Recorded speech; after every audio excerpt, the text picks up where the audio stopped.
make music for my people. But that's my people. But that's my people. I make music for my people. But that's my people. But that's my people. Bonjour à tous, c'est Alfred de Black Finance Money. Aujourd'hui, je suis avec Jérémy de l'association Web On en parle. Alors, Jérémy, pouvez-vous vous présenter vous et votre association? Donc cette association Web On en parle, créée avec ma femme, Stella. Moi j'ai 37 ans maintenant. Je suis un futur entrepreneur militant. J'ai été dans le bio-équitable, j'ai fait de l'autoproduction musicale aussi, rap, raga, zouk. Et là, ma volonté, c'est de changer le monde à mon échelle. Et commençant par la communauté noire francophone, après vers la communauté humaine, mais déjà là où il y a vraiment du travail et qu'il y a des grandes possibilités positives et constructives. D'accord. Alors, est-ce que vous pouvez nous expliquer comment vous avez développé votre association? Alors l'association, on l'a créée vraiment surtout pour avoir un statut en fait. Et après, on a développé les activités, donc l'annuaire AICNF, donc l'annuaire des initiatives de la communauté noire francophone, qui rassemble aujourd'hui plus de 600 initiatives, donc de la Réunion au Québec, en passant par l'Afrique de l'Ouest et la Caraïbe. Et nous avons donc ajouté des initiatives en les informant, nous avons invité des gens à s'inscrire. Et ça, c'était la démarche principale de l'association. Et à côté de cela, comme tout est gratuit sur cet annuaire, qui n'est pas notre annuaire, mais un annuaire que nous proposons vraiment pour la communauté, c'est pas la solution, c'est une des solutions. Et donc c'est gratuit pour que ça puisse être gratuit pour toutes et tous partout dans le monde, vraiment littéralement, donc en Afrique, dans la Caraïbe, etc. C'est gratuit pour le consommateur et aussi pour celui qui veut se faire référencer. C'est gratuit pour tout le monde, exactement, voilà. Et après il y a des pages publicité parce qu'il y a un financement au niveau de l'hébergement, tout ça, mais sinon il y a d'autres activités, comme la vente de produits bio équitables avec la marque Bestétique, donc c'est agriculture biologique, commerce équitable, du coton, et des casquettes Capca, comme j'ai sur la tête, avec l'Afrique à l'endroit. Et voilà, et la volonté c'est de donner du sens aux apparences, et donc avec ces ventes-là, c'était de financer l'association Web On en parle. D'accord, ok. Quelles sont les priorités de votre association? Les prix de notre association, donc avec les statuts, aujourd'hui c'est faire la promotion de l'agriculture biologique et du commerce équitable. En fait, clairement, c'est de montrer qu'on peut produire en respectant et les hommes et l'environnement. D'accord. Après, nous, on a choisi d'avoir un focus autour de l'Afrique, parce que c'est par rapport à mes origines et par rapport à l'histoire de l'humanité entière, où on voit qu'il y a un endroit où il y a des choses qui ont été peut-être mal faites, qui sont encore mal faites. Donc notre volonté, c'est de montrer qu'on peut produire partout, et justement là-bas, en respectant et les hommes et l'environnement. Donc le gros projet, c'est de faire des choses constructives là-bas, en bio équitable. D'accord. En sachant que c'est peut-être plus compliqué de le faire dans des pays afro que par exemple dans des pays occidentaux. C'est plus difficile de le faire, c'est-à-dire de développer du bio équitable dans des pays afro, dans des pays occidentaux. Moi je me dis c'est une question de volonté, donc si on rencontre les bonnes personnes, qu'on est là au bon moment et qu'on a les bonnes volontés, les bonnes motivations, je me dis c'est possible.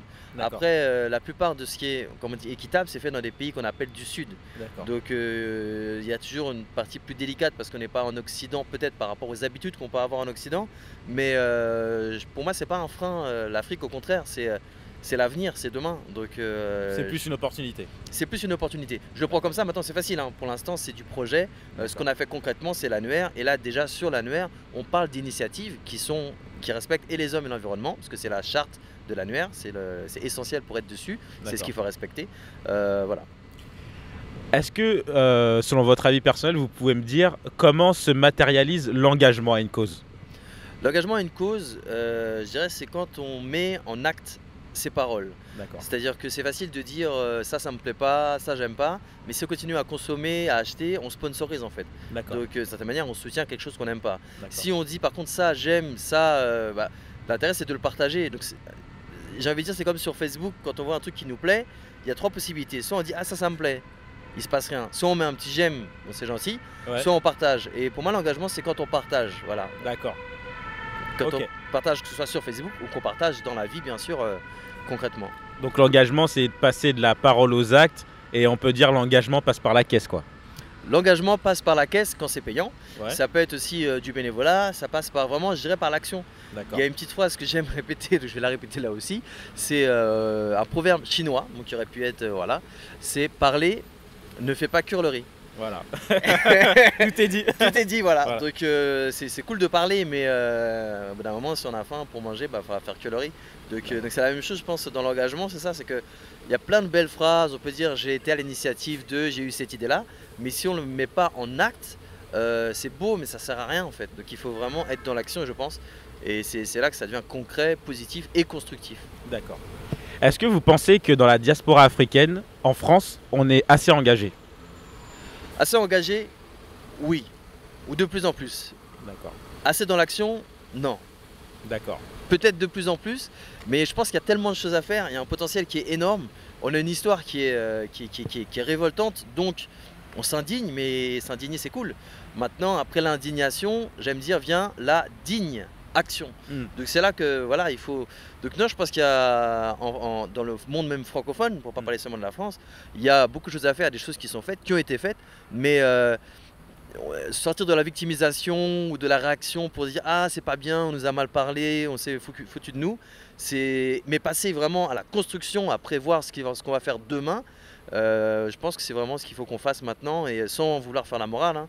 C'est pas parce que j'ai commencé que j'ai la prétention de dire que je sais tout ce qu'il faut faire. Non, du tout. C'est pas la solution, encore une fois, c'est une proposition. Donc voilà, c'est une proposition d'action et puis il y en a plein d'autres à faire. Alors, est-ce que vous pourriez nous dire quelle est votre figure historique afro préférée? Ma figure historique afro préférée, j'hésite entre Jésus et Obama. Jésus et Obama. Non, c'est-à-dire que il y en a plein. Bon ça, voilà, c'était la mauvaise blague. Mais non, mais il y en a plein en passant de monsieur qui a appelé son pays le pays des hommes intègres. Donc bien sûr, monsieur Sankara, je ne peux pas répondre à la question sans le citer. Aujourd'hui, ces gens-là. Mais maintenant, pour moi, pour répondre vraiment à votre question, excusez-moi, je suis un peu long, mes héros vont être ceux de demain en fait. D'accord. C'est-à-dire Tyga, Chris Brown, Dr. Dre, Snoop Dogg, en France peut-être Kalash, j'ai du mal à le dire, allez, Booba ou d'autres qui peut-être font déjà des choses, mais qui peuvent en faire encore plus demain. D'accord. Et hier on a brisé nos chaînes. Mais aujourd'hui, c'est ces chaînes-là qu'il faut briser, c'est les chaînes en diamant, les chaînes en or. C'est ces chaînes-là qu'il faut briser, je pense, pour investir là où vraiment il faut investir. Et que ce soit là-bas ou ici, il y a des choses à faire. Comme on va dire, Akon l'a fait, quoi. Exactement, voilà, ça c'est mon. Voilà, ouais, en fait, ouais, c'est mon héros en fait. Akon à cette heure-ci, c'est le modèle, je trouve. Est-ce que vous pourriez nous dire comment vous voyez la diaspora africaine française dans 10 ans? Ça dépend de nous.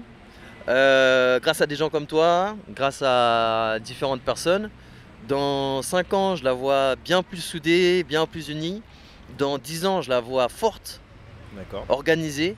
Et dans 15 et 20 ans, je la vois à sa place. C'est-à-dire, c'est pas une question d'être au-dessus ou quoi que ce soit, mais c'est-à-dire respectée, forte, économiquement, spirituellement aussi, parce que c'est nécessaire et important. Et dans l'action, toujours dans le respect et des hommes et de l'environnement, pour un avenir meilleur pour ses enfants, pour nos enfants. Eh ben, j'espère que ta prédiction sera la bonne. Merci beaucoup pour l'interview, Jérémy. Avec plaisir. Et à une prochaine fois. À très bientôt, j'espère.